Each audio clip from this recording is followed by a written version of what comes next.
Yes, everybody, welcome back to Talking Wolves. Welcome back to a brand new transfer news and rumours update. I hope you guys are keeping well and safe. Today, the environment is a little bit different. I'm away for the bank holiday here in the UK, but going to be giving you guys an update with what's been going on over the last week or so. Firstly, a kit update. Obviously, we did a video a couple of weeks ago on the leaked kits that have dropped, and we've got something a little bit more clear now, a home shirt image with a potential new sponsor as well. It was revealed last week in the Ask Wolves series that ManBetX was no longer going to be the main sponsor, but it looks like it may well be a company called AstroPay. I'd seen a couple of rumours of this last week on social media, and this is the kit that we've seen. So ignoring the sponsor, obviously it gives us the first proper good look in detail at what the kit may well look like. But as well, we've got the AstroPay sponsor, and we've got the I think it's 12bet.com on the shirt sleeve sponsor. So I know a lot of people ask me about betting companies. They're not officially banned from any shirts at the moment. But I like the AstroPay sponsor. It's a lot cleaner than the ManBetX logo that Wolves tended to have. And overall, I think it's a very simple, very inoffensive and very decent design for a home shirt. The away and the third shirt is where the club can get a little bit more wacky with colours and designs. So I think this is a safe bet and a really nice home shirt. So that is the potential home shirt. Obviously, a couple of years ago, I remember there was a shirt leaked and the sponsor was wrong. So obviously, until Wolves confirm AstroPay is the sponsor, then, take that leak with a pinch of salt. Now, we've had a bit of an update on Joao Palhinha. I say a bit of an update. It's still sort of where we were last week. We keep hearing reports and rumours about his future. There was a report in the UK last week from The Sun that it was pretty much a done deal and it was just a matter of days before things would get confirmed. Press in Portugal believe it's still not quite that far, but Wolves are still pretty much the front runners.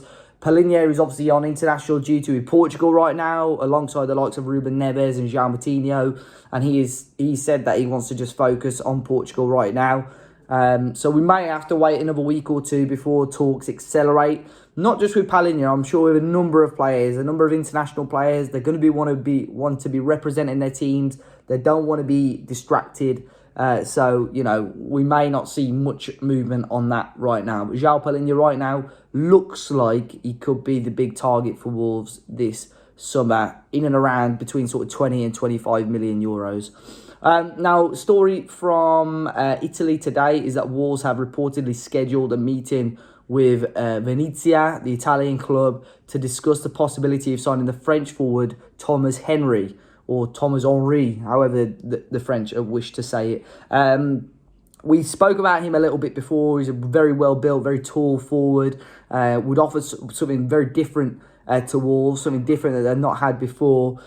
Scored an okay amount of goals. I think he got about 9 league goals this season for a team that finished bottom of the league in Italy, which isn't a bad return at all. But it'll be interesting to see what the Italian club value him at and what Wolves do to get this deal done. So I'm not 100% sure when this meeting was scheduled for, but according to, I think it's Corriere del Veneto, that is what they believe is going to be happening. Wolves are going to be talking with that Italian club there. Now, I've spoken about him a couple of times. He was pretty much the poster boy for one of my transfer videos a couple of weeks ago. Gabriel Slonina is the young American goalkeeper currently playing for Chicago Fire. A number of big teams were interested in him. It was reported that Wolves were accelerating talks with him a couple of weeks ago. Both Alan Nixon, who is a football journalist, and the Express and Star in the West Midlands believed that Wolves were in talks to try and get this deal over the line. Well, things have changed quite considerably on that now. Fabrizio Romano had reported last week that Real Madrid want to sign Slonina, and now Slonina's agent has put out a statement which included the phrase, "With respect to the other clubs and other offers, we've received many, and at the moment we are gracious to those clubs, but you cannot say no to Real Madrid." So it sounds like Gabriel Slonina is going to be prioritising a move to Real Madrid. So any move to Wolves now seems extremely unlikely. But from one goalkeeper to another, Wolves have been linked with Nicola Vasilj today. He's the Bosnian #1 goalkeeper, currently playing for German club St. Pauli. valued at just over £1 million, so a very affordable, very decent deal for Wolves. Wolves and Celtic are said to be in the market for a goalkeeper, and he apparently is going to be that man that both clubs are going to be looking at. He's going to be playing for Bosnia over the next few weeks for the Nations Leagues, and apparently both clubs are going to be keeping close tabs on how he gets on in those games. Of course, it was confirmed that John Ruddy was leaving the club. Matej Sarkic is the obvious choice for number 2, but if Wolves want him to go out on loan and develop a little bit more, obviously there's a space for another goalkeeper to come to the club there. Next up is Sergio Oliveira, who is a Portuguese central midfielder. We have been linked with him before. I think we were linked with him last summer. He ended up going out on loan to Jose Mourinho's Roma. Now he's going to be returning to Porto in the summer, and they are open to selling him on a permanent basis. They reckon it would be around the £15 million mark. It could be a little bit less though. But Wolves and Valencia are the 2 clubs said to be interested in him, but we've not heard much else on that right now. Wolves are also linked with the Brazilian left-back Guilherme Arana from Atletico Mineiro. Again, he is somebody that we have been linked with before. The left-back situation, we're unsure what's going to be happening right now. Obviously, Marcel, it's been confirmed he's going to be leaving the club.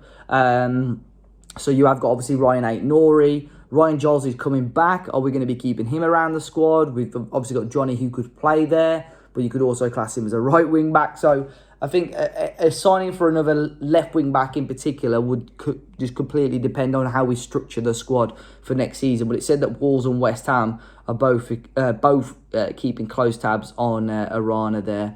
I just brought him up there, Marcel as well. He is set to be joining Botafogo in Brazil. It's been linked for some time now. It said that he agreed terms last week, and then obviously he wasn't included in. Well, it was said by Wolves he was released when Wolves released their retained list. So 33 years of age, going back home to Brazil now on a couple of year contract for him. Not much news in regards to Neves. I mean, not much advances on what we've already seen. It was said this week that Xavi from Barcelona had spoken to him and tried to sell him the project of Barcelona. I think Neves is keen on joining Barca, but obviously the financial side of things right now is completely unknown regarding them. And it's also been reported in Italy that Roma, Jose Mourinho's Roma, have made inquiries about him. A lot of people obviously questioning whether they would have the financial power to make this deal as well, but that obviously does remain to be seen at the moment. Now, in terms of players leaving the club as well, Dion Sanderson obviously had a couple of decent low spells this season in the Championship. One was for Birmingham City, and then he was recalled by Wolves and ended up going out on loan to Queen's Park Rangers. Now he's going to be returning to Wolves in the summer, but both Championship clubs, Sheffield United and Sunderland, are said to be open and interested in signing Dion Sanderson. Now, Wolves are also said to be open to either a permanent deal or a loan deal. I think if Wolves can get the right amount of money to help rebuild the squad this summer, they are going to be open to a permanent deal for the 22-year-old. Another younger player that Wolves have been linked with is a young striker from Shamrock Rovers, Adomo Imaku. He's only 18 years of age. He's got a number of clubs abroad also looking at him, including Southampton, Celtic and Roma. Italian club Nice as well has shown a really strong interest in him, but Wolves are one of the teams credited with an interest in the young forward there. Most probably a player for the under-23s. And another player from Sporting that we have been linked with as well is the very talented and high potential centre-back Gonçalo Inácio. It said that Sporting would want around €30 million to sign him. That came from Ojogo in Portugal. But again, that's still very early days on that one. And if we see anything else on any of these rumours today, obviously I'll keep you guys up to date. Be sure to follow us on all our social medias, Talking Wolves on Instagram, Facebook and Twitter. That's where we keep you guys up to date every day. Be sure to hit the like button, subscribe to the channel. Really do appreciate your support over the last few weeks or so, and I'll see you all very, very soon.